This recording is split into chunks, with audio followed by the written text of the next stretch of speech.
I didn't build So this we're life adding for this card. myself to I become someone see. It's else's great you're prop. learning this. The Can I put it words in? hung in Go the for air it. between them, Okay, ready for the sharp and cheese? Yep, unexpected. looks My perfect. turn. Cheese Diana time. Carter, one Go of the for most it, sweetie. powerful Awesome CEOs job. in the city, stood frozen in her designer heels, her carefully composed expression cracking for just a moment. She hadn't anticipated this response from Mike Bennett, the quiet single father who fixed her laptop 3 months ago. What happened next would change both their lives forever. If you're enjoying this story of unexpected love, clashing worlds, and the courage to stand up for your authentic self, make sure to hit that like button and subscribe for more heartfelt stories that challenge our perspectives on relationships, success, and what truly matters in life. Diana Carter was accustomed to getting what she wanted. At 36, she had climbed to the pinnacle of the business world through sheer determination and brilliance, transforming a struggling tech company into a billion-dollar enterprise. Her life appeared perfect on paper: the Manhattan penthouse, the wardrobe of designer clothes, the respect of her industry peers, and invitations to the most exclusive events. But behind closed doors, Diana felt the hollowness of her success, the echo of an empty home, and the pressure of expectations that grew heavier with each passing year.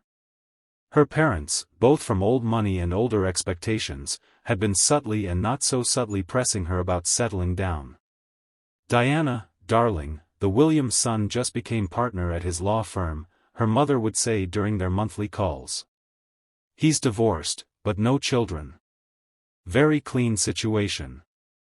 These comments stung more than Diana would admit, especially as her younger sister paraded her picture-perfect family at every holiday gathering. Mike Bennett's life could not have been more different. At 38, he lived in a modest two-bedroom apartment in a working-class neighborhood with his 10-year-old daughter, Emma. 5 years ago, his wife had walked out, leaving behind a note that simply read, "I wasn't meant for this life." Mike had rebuilt everything from scratch, learning to braid Emma's hair for school, cooking nutritious meals on a tight budget, and balancing his small computer repair business with being present for his daughter. They met when Diana's executive assistant brought her malfunctioning laptop to Mike's shop after the corporate IT department quoted a 3-day turnaround. Diana needed it fixed immediately for a major presentation. Walking into the cluttered but organized shop, she had been prepared to throw money and authority at the problem. "I'll need it back within 2 hours," she had announced, not bothering with pleasantries. Mike, with a screwdriver in hand and his glasses slightly askew, had looked up from the computer he was working on. "That's not possible. I have 3 jobs ahead of yours, including a college student who needs her laptop for a final exam tomorrow." Diana blinked, unused to refusal. "I'll pay triple your rate. Money doesn't change the laws of physics or the fact that I made promises to other customers," he replied calmly. "I can have it ready by tomorrow morning."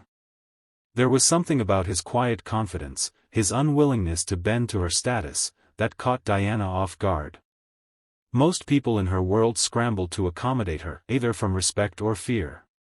This man did neither. "Fine," she conceded, surprising herself. "Tomorrow morning." When she returned the next day, she found Mike's daughter sitting at the counter, carefully labeling containers of screws. "Are you the important lady?" Emma asked, her eyes curious rather than impressed. "I suppose I am," Diana replied, unsure how to interact with the child. "Dad fixed your computer extra fast after I went to bed. He said you probably have important things to do." Mike emerged from the back room, wiping his hands on a cloth. "Good morning. Your laptop is ready." The issue was simpler than I expected. As he explained the problem and solution in clear, jargon-free terms, Diana found herself actually listening, appreciating his straightforward approach. When she asked for his card, in case of future issues, both of them recognized it for the pretense it was. Their relationship developed slowly, cautiously. Coffee turned into dinner, dinner into weekend outings that often included Emma. Diana discovered a world outside her executive bubble: community parks, discount movie theaters, and the simple pleasure of homemade pizza nights. Mike showed her how to truly disconnect from work, to be present in moments that couldn't be quantified on a balance sheet. For Mike, Diana brought a spark of excitement and possibility back into his carefully structured life. She never pitted his circumstances but respected the intentional choices he'd made to prioritize his daughter. When Emma had a nightmare, Diana witnessed how Mike dropped everything to comfort her, and something shifted inside her as she watched him patiently chase away monsters with flashlights and brave stuffed animals. 3 months into their relationship, they had fallen into a comfortable rhythm. Diana spent more evenings at Mike's modest apartment than at her penthouse, kicked off her expensive shoes at the door, and helped Emma with her science projects. But they existed in a bubble of their own making, disconnected from their respective worlds. The annual Carter family retreat to the Hamptons was approaching, a week-long affair where family members presented their achievements and, more importantly to Diana's parents, their suitable partners. Diana had skipped the previous 2 years, citing work emergencies that didn't actually exist. This year, her mother had been explicit, her presence was non-negotiable. On a quiet Tuesday evening, after Emma had gone to bed, Diana broached the subject. They sat on Mike's worn but comfortable couch, the remains of their takeout dinner on the coffee table. "I have to go to this family thing next week," she began, uncharacteristically hesitant. Mike nodded, reaching for her hand. "You mentioned it. The Hampton retreat, right? Emma and I will be fine. She has that science camp during the day anyway." Diana took a deep breath. "Actually, I was hoping you would come with me. Both of you." Mike's expression showed surprise. "To meet your family? All of them, at once?" "Yes," Diana said, gaining confidence. "I think it's time. We've been together for 3 months, and it feels right." What she didn't say was how terrified she was of facing her family alone again, of enduring the pitying glances and probing questions about her personal life. Having Mike there would provide a shield, proof that she wasn't the career-obsessed spinster they painted her to be. "I could introduce you as my boyfriend," she continued, the words feeling strange on her tongue. "Emma would love the beach, and there's plenty for kids to do. My nieces and nephews will be there." Mike was quiet for a long moment. "Diana, tell me honestly. Why do you want me there?" The directness of his question caught her off guard. "Because I care about you. Because I want them to meet the man who's become important to me." "Is that all?" His eyes, gentle but probing, seemed to see through her. Diana looked away. "And because I'm tired of being the family disappointment. The successful career woman who failed at her personal life." Mike nodded slowly. "So, partly, you want to show them that you can check the relationship box too." "That sounds terrible when you put it like that," Diana whispered, a flush of shame creeping up her neck. "It sounds human," Mike corrected her. "But Diana, have you thought about what this means? What you're asking?" "I'm asking you to come to a family gathering. People do this all the time in relationships." Mike shook his head. "You're asking a lot more than that. You're asking me to step into a world where I'll be evaluated based on criteria that have nothing to do with who I am. Where Emma will be scrutinized and compared to children with advantages she doesn't have." Diana felt a flash of defensiveness. "My family isn't that judgmental." "Diana," Mike said softly, "you literally just told me they judge you for being single despite all you've accomplished. What do you think they'll make of me? A single dad with a small business who lives paycheck to paycheck in a neighborhood they'd never visit?" The truth of his words stung. Diana had avoided thinking about the inevitable clash of their worlds, the raised eyebrows, the whispered comments. "We could make it work," she insisted.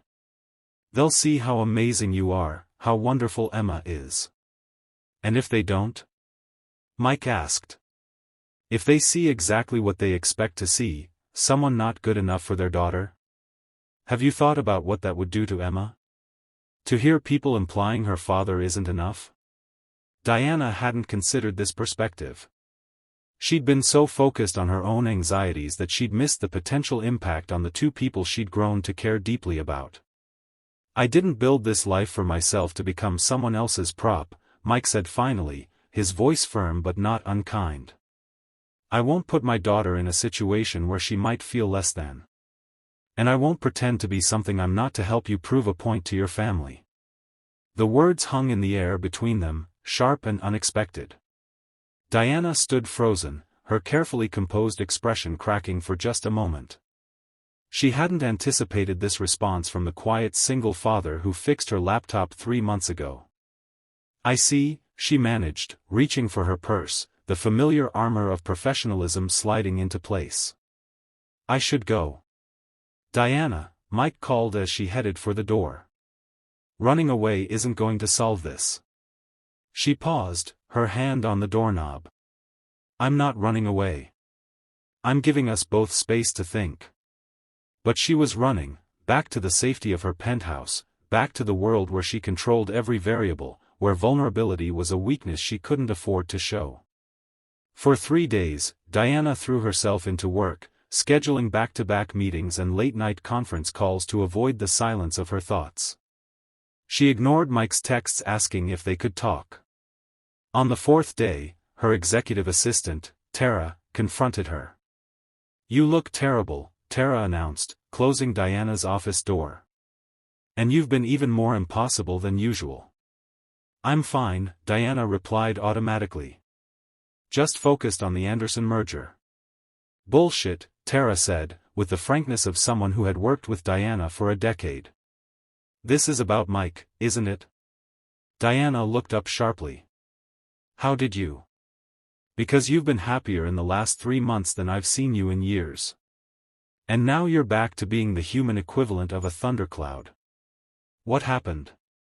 The concern in Tara's voice broke through Diana's defenses. To her horror, she felt tears welling up. I asked him to come to the family retreat. As my boyfriend. And? He said no. He said he wasn't going to be my prop. Tara sat down across from her. Was he right? Diana wanted to deny it, but the words wouldn't come. Maybe. Partly. I don't know. Diana, Tara said gently, in the 10 years I've worked for you, you've never once mentioned a man to your family. Not even the ones who looked good on paper. Why Mike? The question pierced through Diana's confusion. Why Mike? Why this unassuming single father who challenged her assumptions and made her laugh with his dry humor? Why was she so hurt by his refusal when other relationships had ended with barely a ripple in her life? Because he sees me, she whispered. Not the CEO, not the Carter heiress. Just me. And you want your family to see you too, Tara suggested. The real you, the one who's falling for a man who prioritizes his daughter and his values over status and money. Diana nodded, the truth of it settling in her chest. Did you tell him that? Tara asked. No, Diana admitted. I don't think I even realized it myself. That evening, instead of returning to her penthouse, Diana found herself driving to Mike's neighborhood. She parked outside his apartment building, gathering her courage, when she spotted them in the nearby playground. Mike was pushing Emma on the swings, their laughter carrying across the early evening air. Diana watched them for a moment, struck by the simple joy they took in each other's company. This was what had drawn her to them, this authentic connection that no amount of money could buy. She approached slowly, giving them time to notice her. Emma saw her first. Diana, she called, jumping off the swing mid-air. You were gone for forever. I know, sweetie. I'm sorry about that, Diana said, accepting the girl's hug. Mike stood a few feet away, his expression guarded but not unwelcoming. Can I talk to you? Diana asked him. Emma, why don't you play on the monkey bars for a bit? Mike suggested. When she was out of earshot, he turned to Diana. I tried to call you. I know. I wasn't ready to talk until I figured some things out. Diana took a deep breath. You were right. I was asking you to play a role in my family drama. That wasn't fair to you or to Emma. Mike nodded but remained silent, waiting for her to continue. "The thing is," Diana said, "I didn't just want you there as a shield. I wanted you there because when I'm with you and Emma, I feel like myself. Not the version of me that my family expects or the version I project at work. Just me. And I think I'm falling in love with you." The admission hung between them, more vulnerable than anything she'd said before. "I'm not asking you to come to the Hamptons," she continued quickly. "That was wrong of me. But I am asking if we can find a way forward. Because these past few days without you have been miserable." Mike's expression softened. "I missed you too. Both of us did." He gestured toward Emma, who was watching them intently while pretending not to. "But Diana, this issue isn't going to go away. Our worlds are different." "I know," Diana acknowledged. "And I'm not asking you to fit into my world. Maybe I'm asking if there's room for me in yours." Mike's eyebrows rose in surprise. "What exactly are you saying?" Diana took another deep breath. "I'm saying that maybe it's time I stood up to my family's expectations. Maybe instead of trying to prove I can succeed on their terms, I need to define success for myself." She looked over at Emma, who had given up pretending not to listen and was openly staring now. "And maybe that includes building a relationship with a man who values integrity over impression management, and his amazing daughter who reminds me what really matters." A slow smile spread across Mike's face. "That's quite a pivot from, 'come pretend to be my boyfriend.'" Diana laughed softly. "I told you I did some thinking." "Dad," Emma called, impatient with being excluded. "Is Diana staying for dinner?" "We're having spaghetti." Mike looked at Diana questioningly. "I'd love to," she replied. Then, more quietly to Mike, "If that's okay with you." "It's more than okay," he said. "But Diana, your family retreat is next week. What are you going to do?" Diana squared her shoulders. "I'm going to go. Alone. And I'm going to tell them about the amazing man I'm dating, on my terms. Not as a status symbol, but as someone who has helped me remember who I am beneath all the achievements and expectations." "That sounds like a tough conversation," Mike said. "It will be," Diana agreed. "But it's one I should have had years ago." The following week was transformative for Diana. She spent every evening with Mike and Emma, helping with homework, learning to cook simple meals, and falling deeper into the rhythm of their lives. When the time came to drive to the Hamptons, she felt a strange mix of dread and determination. The Carter family retreat was exactly as she remembered: ostentatious displays of wealth, subtle competitions disguised as casual conversations, and her mother's disapproving glances at her single status. "Diana, darling," her mother said during the first dinner, loud enough for the entire table to hear. "I thought you mentioned you were seeing someone. Did that fall through already?" In the past, Diana would have deflected with a comment about work or changed the subject entirely. This time, she straightened her spine and looked her mother directly in the eye. "Actually, Mom, I am seeing someone. His name is Mike. He owns his own business and is raising his 10-year-old daughter, Emma, by himself after his wife left them. He's the most honest, caring person I've ever met." A stunned silence fell over the table. "Well," her mother finally said, "that sounds challenging. Are you sure that's the kind of complication you need in your life right now?" Diana felt a surge of protectiveness. "Emma isn't a complication. She's a remarkable kid who makes me think differently about what matters. And Mike isn't looking for my money or connections. In fact, he's one of the few people who doesn't want anything from me except my time and honesty." Her sister Margaret looked up from her plate with newfound interest. "He sounds nothing like your usual type." "That's probably why it's working," Diana replied with a small smile. Her father cleared his throat. "And this, computer repairman.